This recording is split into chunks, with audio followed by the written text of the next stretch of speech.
6 days నుంచి market అయితే complete లాభాల్లో కొనసాగడం జరిగింది. కానీ ఈరోజు మాత్రం market gift Nifty already indicate చేసినట్టు కొంచెం గ్యాప్ డౌన్తో స్టార్ట్ అయిన మార్కెట్ కంటిన్యూగా అదే నెగిటివ్లోనే కొనసాగడం జరిగింది. ఓవరాల్గా మార్కెట్లో అయితే కంప్లీట్ ఎండింగ్ కూడా నెగిటివ్లోనే ఎండ్ అవడం జరిగింది. వీక్లీ ఇది రోజు last trading day and next Monday ఉంటుంది. సో ముఖ్యంగా ఇన్వెస్టర్లు కంటిన్యూగా 6 డేస్ పాజిటివ్గా ఉండడంతో బయింగ్ సైడ్ వెళ్ళడం ప్రాఫిట్ కోసం అనేది, అంటే ప్రాఫిట్ బుకింగ్లో ఉన్నారని చెప్పొచ్చు. అండ్ నెక్స్ట్ 27th డేట్ దగ్గర పడడం కూడా, అంటే 25% టారిఫ్ 50% కావచ్చు అనేది డేట్ దగ్గర పడడంతో, అంటే ఉక్రెయిన్ అండ్ రష్యా వార్ అయితే మనకు సద్దుమణిగింది. అండ్ తర్వాత రష్యా పైన వాణిజ్య అంటే ట్రేడ్ డీల్ చేసేవాళ్ళు ఎలాంటి మీకు బాగా కక్షపూరిత ట్రేడ్స్ ఉంటాయని చెప్పడం జరిగింది ట్రంప్ అయితే. సో అలాంటివి ఉండకపోవచ్చు అని నోటి మాటతో చెప్పడం మాత్రమే కానీ అఫీషియల్ నోట్ అయితే ఇంకా రాలేదు. సో ఆ భయం కూడా ఈరోజు మార్కెట్లో అయితే కనిపించిందని చెప్పాలి.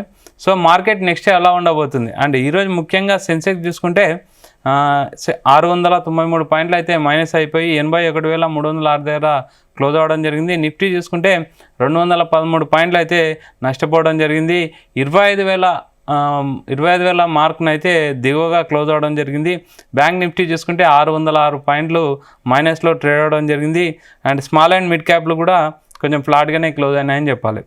ఓవరాల్గా ముఖ్యంగా చూసుకుంటే ఈరోజు సెక్టార్ వైజ్ కూడా చూసుకున్న అన్ని సెక్టార్లు కూడా నెగిటివ్లోనే క్లోజ్ అవ్వడం జరిగింది. ఒక మీడియా అండ్ ఎంటర్టైన్మెంట్, ఫార్మాలో కొంచెం మూమెంట్ అయితే కనిపించింది. హెల్త్ కేర్ సంబంధించి మూమెంట్ కనిపించింది. తర్వాత మిగతా ఆటోమొబైల్ కానీ, కన్స్ట్రక్షన్, ఎనర్జీ, ప్రైవేట్ బ్యాంక్ కానీ, మెటల్స్ కానీ, కన్జ్యూమర్ గూడ్స్లో మాత్రం ఈరోజు ఇంచుమించు 1% అయితే సెక్టార్ పడిపోవడం అయితే మనం అబ్జర్వ్ చేయొచ్చు. ఓవరాల్గా మండే రోజు మార్కెట్ చాలా కీలకం. మండే రోజు మార్కెట్ ఎలా ఉండబోతుంది మనతో మాట్లాడడానికి స్టాక్ మార్కెట్ అనలిస్ట్ శ్రీరామచంద్రమూర్తి గారు ఉన్నారు. Sir good evening. Good evening అండి. సార్ ఓవరాల్గా మార్కెట్ గురించి ఏం చెప్తారు? అంటే కంటిన్యూగా 6 డేస్ నుంచి అయితే పాజిటివ్ ట్రెండ్లో నడిచింది విన్నింగ్ స్ట్రీక్ అయితే. ఈరోజు మాత్రం బ్రేక్ అయిందని చెప్పాలి, అది నెగిటివ్లోనే క్లోజ్ అవ్వడం జరిగింది. ముఖ్యంగా కారణం ఏంటి? నెక్స్ట్ మండే రోజు ఎలా ఉండబోతుంది సార్? ముఖ్య కారణం మనం అనుకున్నట్టు ట్రంప్ గారు 27th నాడు మళ్ళీ టారిఫ్స్ ఎక్స్టెన్షన్ చేసే లేదు అని నిన్న వైట్ హౌస్ నుంచి న్యూస్ వచ్చింది. సో ఇండియా మీద ఎటువంటి ఎక్స్టెన్షన్ లేదు అని, దాంతో ఇక్కడ మార్కెట్ సెంటిమెంట్ వీక్ అయ్యి ఇవాళ ప్యానిక్ అయింది. సో అంటే ఇప్పుడు 200 పాయింట్స్ నిఫ్టీ ఫాల్ అవటం ఇవాళ ఈ మధ్య కాలంలో ఇదే జరిగింది. అయితే డొమెస్టిక్ లో చాలా పాజిటివ్ ఈవెంట్స్ ఉన్నాయి. అలాగే మెయిన్ ఇంటర్నేషనల్ గా ఇండియాకి BBB రేటింగ్ ఇచ్చారు. అలాగే ఇన్ఫ్లేషన్ బాగా తగ్గింది, మాన్సూన్ బాగున్నాయి. అలాగే జిఎస్టీ కూడా ఇప్పుడు చాలా 5%, 18% అనేది ఆమోదం వచ్చింది. సో ఇవన్నీ పాజిటివ్ ఫ్యాక్టర్స్ అన్నింటినీ కూడా ఈ ట్రంప్ గారి స్టేట్మెంట్ మొత్తం ఆగి చేసేసింది.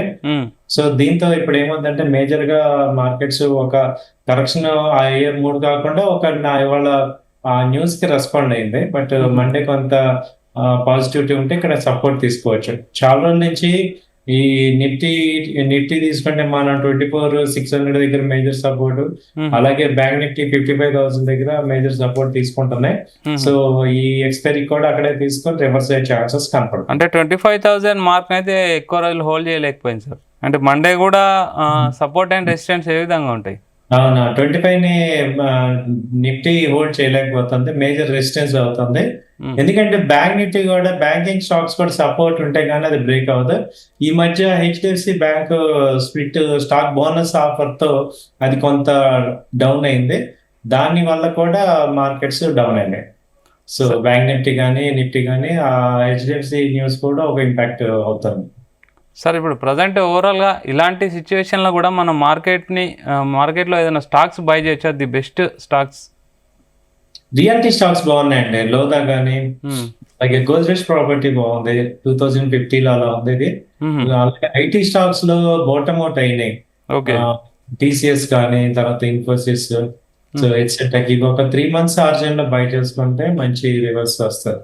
ఎందుకంటే బాగా లో లెవెల్ అనమాట. మేజర్ గా TCS మేజర్ గా లో లెవెల్, అక్కడి నుంచి రికవరీ కనపడుతుంది. వీక్లీ చార్ట్స్ పాజిటివ్ ఉన్నాయి, టెక్నికల్ గా స్ట్రాంగ్ ఉంది. ఓకే, అంటే ఇప్పుడు ఓవరాల్ ది బెస్ట్ స్టాక్స్ ఏమన్నా ఉన్నాయా సార్ మనకు సజెస్ట్ చేయండి? TCS ఇంకా ఇచ్చాను, గోద్రేజ్ ప్రాపర్టీ ఇచ్చాను. ఓకే, లోదా కూడా కొనుక్కోవచ్చు. ఓకే, సో ఈ మూడు బాగున్నాయి. తర్వాత ఫైనాన్స్ స్టాక్స్ లో వచ్చి చోళమండలం ఫైనాన్స్ బాగుంది. చోళమండలం ఓకే. వీటిలో ఇన్వెస్ట్ చేసుకుంటే ఒక 5% నుంచి 10% దాకా రావచ్చు. ఓకే సార్, ఇప్పుడు ఈ అపోలో హాస్పిటల్ సంబంధించి బ్లాక్ డీల్ చేతులు మారిన లక్షలాది షేర్లు విలువ 1,395 కోట్లు. అంటే ఏం సార్ ఈ ఇష్యూ ఏంటి, అసలు అపోలో హాస్పిటల్ ప్రజెంట్ సిచ్యువేషన్ ఏంటి సార్ షేర్? అపోలో అయితే చాలా రిజల్ట్ బాగా పాజిటివ్ ఇచ్చారండి లాస్ట్ వీక్. రిజల్ట్ పాజిటివ్ చూసుకొని ఇది రేట్ ఎక్కువైంది. సో బ్లాక్ డీల్స్ అనేవి కామన్ అన్నమాట. ఇప్పుడు మనం ఎలా ప్రాఫిట్లు ఎలా అమ్ముతుంటామో వాళ్ళు కూడా హై స్టేక్ వర్క్ పీపుల్ వేరే వాళ్ళకి వాళ్ళ మనీ రిక్వైర్మెంట్ కి ఇస్తుంటారు. అది ఏమీ నెగిటివ్ కాదు, పాజిటివ్ డీల్ అంతా కూడా. ఓకే, అయితే ఏంటంటే ఇంకా పాజిటివ్నెస్ ఉంది, స్ట్రెంగ్త్ చాలా బాగుంది, కంపెనీ ఫండమెంటల్స్ బాగున్నాయి, టెక్నికల్ బాగున్నాయి. సో స్ట్రాంగ్ గ్రోత్ ఉంది. అంటే ఇప్పుడు లాంగ్ టర్మ్లో అపోలో హాస్పిటల్ షేర్ హోల్డ్ చేయొచ్చా సార్ మనం? హోల్డ్ చేసుకోవచ్చండి, బట్ ఈ రేట్ లో బయింగ్ అయితే సజెషన్ ఇవ్వట్లేదు. ఎందుకంటే బాగా ర్యాలీ వెళ్ళింది కాబట్టి కొంత కరెక్షన్ వచ్చాక బై చేసుకోవాలి. 7,500 ఆ రేంజ్ లో వస్తే మళ్ళీ బై చేసుకోవచ్చు. సార్ ముఖ్యంగా మనకు మండే రోజు మార్కెట్ అనేది చాలా కీలకం. ఇప్పుడున్న పరిస్థితుల్లో మండే మార్కెట్ ఎలా ఉండదు సార్? మండే మార్నింగ్ అయితే కొంచెం డౌన్ ఓపెన్ అయినా ఆఫ్టర్నూన్ నుంచి రికవరీ ఉంటుందండి. ఓకే, మండే ట్యూస్డేకి అయితే మళ్ళీ మేజర్ రికవరీ వచ్చేస్తుంది. ఓకే, అంటే 27th డేట్ అయితే దగ్గర పడుతుంది కదా, ఇంకా డౌన్ అయ్యే అవకాశం అయితే ఏమైనా ఉంటుందా? అదే ఇప్పుడు మీరు మార్కెట్ ఆల్రెడీ డిస్కౌంట్ అయిపోతుంది ఆ న్యూస్ ని. ఓకే, అంటే బ్రాడ్ గా చూస్తే యుఎస్ తో మనకి ఒక 10-15% ట్రేడే ఉంది. సో అంత $47 బిలియన్ ఉంది. అంటే అంత విపరీతమైన బిజినెస్ లేదు. దానివల్ల పిఎం కానీ ఎఫ్ఎం కానీ వీళ్ళందరూ కూడా కామ్గా ఎందుకు అంటున్నారు, ఇప్పుడు మనకంటే స్టాక్ మార్కెట్ మనకన్నా వాళ్ళు ఎక్కువ టెన్షన్ పడాలి కదా. సో వాళ్ళు పడకుండా మన 15th మన పిఎం క్లియర్ విజన్ ఇచ్చారు, మేక్ ఇన్ ఇండియా, ఇండిజినియస్ గా డెవలప్ చేద్దాము అన్ని చెప్తున్నారు. అంటే ఏంటి, వాళ్ళు ఆల్రెడీ ప్రిపేర్ అయి ఉన్నారు స్ట్రాటజీని. సో కాబట్టి అది మార్కెట్ మొత్తం కూడా డైజెస్ట్ చేసేసుకుంది. సో ఈ న్యూస్ ఆల్రెడీ ఇంత పెద్ద ప్యానిక్ అయితే అవ్వట్లా, ఎందుకంటే మనం లాస్ట్ ఇయర్ స్టార్టింగ్ నుంచి కూడా చాలా కరెక్షన్ చూసాం కాబట్టి ఇది nothing actual. 200 points movement after 5 days rally తర్వాత 1 day ప్రాఫిట్ బుకింగ్ అవ్వచ్చు. ఇది ఇక్కడ సపోర్ట్ జోన్ లోనే ఉంది, ఇది ఏమీ అంత బ్రేక్ అవ్వట్లా. Okay sir, present long term ఇన్వెస్టర్లో ఎలాంటి స్ట్రాటజీ మెయింటైన్ చేయాలి సార్? లాంగ్ టర్మ్ ఇన్వెస్టర్స్ ఏంటంటే ఇక్కడ మంచి క్వాలిటీ స్టాక్స్ తక్కువ రేట్లో ఉన్నాయి కాబట్టి వాటిని అక్యుములేట్ చేసుకోవచ్చు.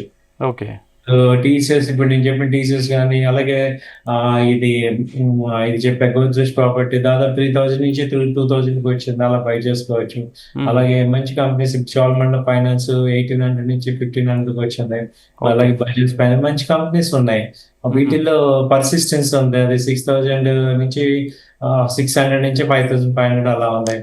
సో మెస్డాక్ ఉంది 3,600 నుంచి 2,700కి వచ్చింది, ఇది బై చేసుకోవచ్చు. అలా క్వాలిటీ స్టాక్స్ బాగున్నాయి. టాప్ 200 స్టాక్స్ లో బాగా వాల్యుయేషన్ లో ఉన్న అండర్ వాల్యూడ్ స్టాక్స్ బాగున్నాయి. ఈవెన్ లాంగ్ టర్మ్ ఇన్వెస్టర్స్ కి అయినా కానీ షార్ట్ టర్మ్ వాళ్ళకైనా కానీ బై అండ్ సిట్ హోల్డ్ అని నేను చెప్తున్నాను. Okay, okay sir, thank you sir, thank you very much. Thank you. So ఇది ఇవాల్టి stock market updates. Keep watching Zee Telugu news.